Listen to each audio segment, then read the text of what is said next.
And so there's a temptation to want to say, well, people don't need guidance because people are adults. But there's also a reality that you're in an institution and there's a social fabric to that, and it matters.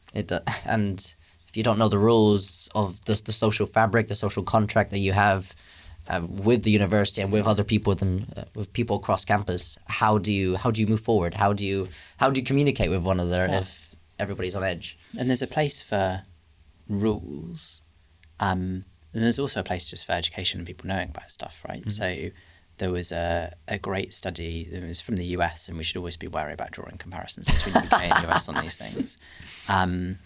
But this professor, and I think it was just doing a bit of interesting research, right? And they asked people whether you support the chant from the river to the sea. And there was this big proportion of people who said yes. And then they said, do you know what it means? Which river and which sea? And of course, hardly anyone knows. Yes. And then they say, well, it's actually on a map. Or can I show you? Is this river and this sea? And here is what the map overlaid looks like. And then all of a sudden, people start sort of shifting and going, oh, well, I wasn't quite sure about that.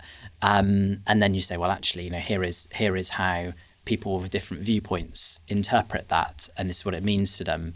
And you just see people's views start to shift and shift and shift and shift and shift. And it just shows that, yes, sometimes there is a place for rules, and this probably is one of them, where there is a place for setting out what is taking, what's not okay. But there's also a place for just trying to make sure people understand and understand what they're talking about. And you can't give a simple primer on the history of Israel and Palestine. But there are maybe some basic things that it would be helpful for everybody to understand that might help us move past some of the simplistic things and some of the things I think people say without understanding them. And I think this, it also starts from a place when people start disagreeing with what history was, what actually happened in the region.